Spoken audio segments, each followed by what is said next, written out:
Hai teman-teman, kami dari kelompok 9 media pembelajaran. Izinkan kami untuk mempresentasikan hasil diskusi kami tentang media pembelajaran Edmodo. Here we go. Kelompok 9 ini terdiri dari 5 anggota. Yang pertama Siva Puspasoca, yang kedua Gestiga Fira Ananda, yang ketiga Farhansah Fajril, yang keempat Resta Ismasari, dan yang terakhir Muhammad Rafi Rabbani. Nah, untuk materi yang pertama akan disampaikan oleh Siva Puspasoca. Baik, perkenalkan, nama saya Siva Puspasoca. Di sini saya akan sedikit menjelaskan tentang Edmodo sebagai media pembelajaran. Aplikasi Edmodo adalah media pembelajaran berbasis teknologi informasi yang aktif, inovatif, dan menyenangkan, yang dikembangkan oleh Jeff O'Hara sejak tahun 2008 melalui jaring sosial pembelajaran yang disebut Edmodo. Virtualisasi ruang kelas dapat membuat pembelajaran menjadi lebih menarik dan mudah digunakan. Guru dan siswa dapat berbagi catatan, tautan, dan dokumen. Guru juga memiliki kemampuan untuk mengirim pengumuman, acara, dan tugas kepada siswa dan dapat memilih untuk mengirim sesuatu selama visibilitas publik. Edmodo merupakan sarana komunikasi dan diskusi yang efektif bagi guru dan siswa. Dengan Edmodo, siswa dapat lebih mudah untuk berinteraksi dan mengobrol dengan pemantauan langsung dari guru. Edmodo mempunyai kelebihan dari fitur-fitur yang bisa digunakan secara langsung untuk berkomunikasi dengan guru dan siswanya lebih mudah. Nah, fitur-fitur yang terdapat dari Edmodo itu yaitu jarak line group, instruksi pengoperasian pengguna. Warna yang digunakan pada tampilan pengembangan ini juga memiliki rasio kontras antar warna background, warna gambar, dan warna teks, sehingga pesan yang disampaikan mudah dibaca dan dipahami. Ukurannya juga yang digunakan dalam pengembangan ini disesuaikan dengan ukuran yang mudah dibaca oleh pengguna. Penggunaan warna dan teks harus kontras dengan warna latar belakang agar lebih mudah dibaca. Keterbacaan pesan tergantung pada kontras antar warna font dan warna latar belakang. Gaya tampilan media instruksi Edmodo disesuaikan dengan karakteristik usia pengguna dan lingkungannya. Menurut Heinich dan Molenda, subjek dan pengaturan yang berbeda memerlukan gaya desain visual yang berbeda. Pemilihan tipografi gambar harus konsisten satu sama lain. Nah, untuk pemanfaatan fitur Edmodo ini memiliki kemiripan dengan Facebook ya. Hanya saja Edmodo lebih bersifat edukatif dan lebih banyak digunakan untuk kepentingan dunia pendidikan. Edmodo memiliki banyak banget fitur yang dapat digunakan untuk pelaksanaan pembelajaran. Fitur-fitur tersebut dapat dimanfaatkan sesuai dengan kebutuhan guru dan siswa masing-masing yang memiliki kebutuhan tidak sama. Fitur-fitur Edmodo diantaranya adalah grup. Fitur grup ini dimanfaatkan oleh guru untuk membuat grup atau kelas dalam Edmodo. Guru dapat menambahkan siswa untuk bergabung ke dalam grup yang sudah dibuat oleh guru. Control group ada pada guru ya. Yang kedua adalah notes. Digunakan untuk menulis catatan.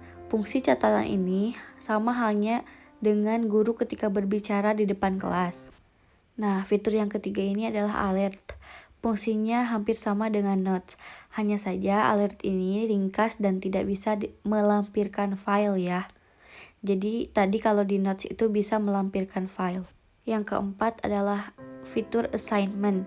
Digunakan guru untuk memberikan tugas kepada siswa. Bisa berupa soal uraian pendek maupun essay. Fitur yang kelima adalah quiz. Digunakan untuk memberikan ulangan-ulangan harian dan ujian dengan bentuk soal pilihan ganda. Soal harus dibuat langsung dan juga tidak bisa dilampirkan file. Nah, fitur yang keenam adalah polling.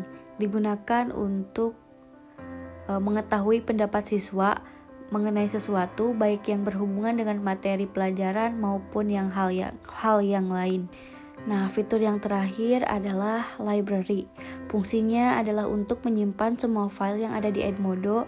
Beragam jenis file dapat disimpan di library ini dan juga dapat disambungkan dengan aplikasi Google Drive ya. Ternyata bukan yang terakhir ya. Ada fitur yang ke-8 yaitu progress.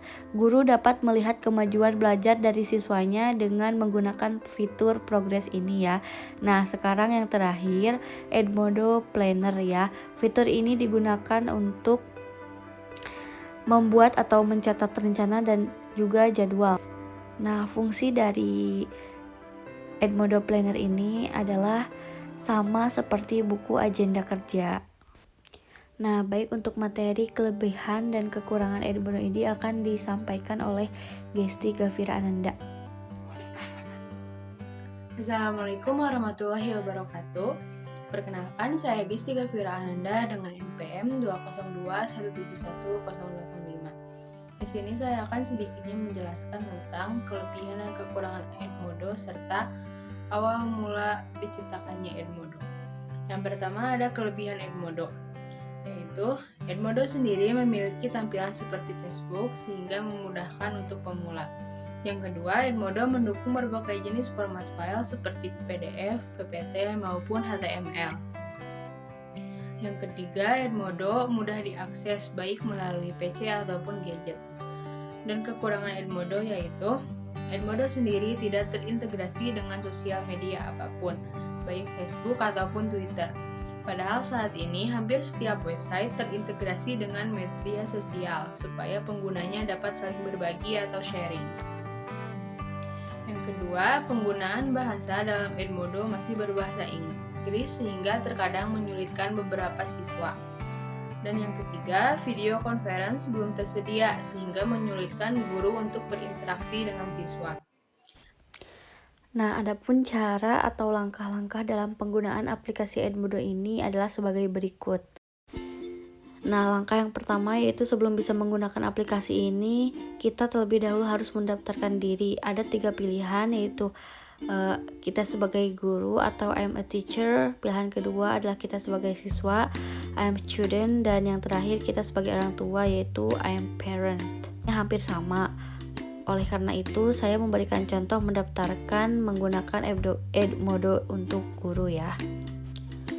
Nah, untuk langkah yang kedua yaitu kita harus membuka situs Edmodo ini. Bisa kita akses di smartphone dan juga laptop. Yang ketiga, pilih saya guru atau I am a teacher. Bisa juga memilih I am student, I am a parent, seperti yang sudah saya jelaskan sebelumnya ya. Nah, yang keempat, masukkan email dan buat password yang mudah diingat dan klik daftar. Yang kelima, setelah daftar, kemudian klik izinkan dan isi biodata diri. Yang keenam, kemudian klik membuat akun. Dan yang ketujuh, kalian akan diminta untuk mengisi sekolah tempat kita mengajar. Jika sekolah yang kita tuju belum tersedia, maka kita bisa membuat nama sekolah atau universitas dan informasi lainnya. Dan yang terakhir, klik step my first class untuk membuat kelas pertama. Baik, presentasi dari kelompok 9 dicukupkan. Terima kasih buat teman-teman yang sudah menyaksikan dan mendengarkan presentasi dari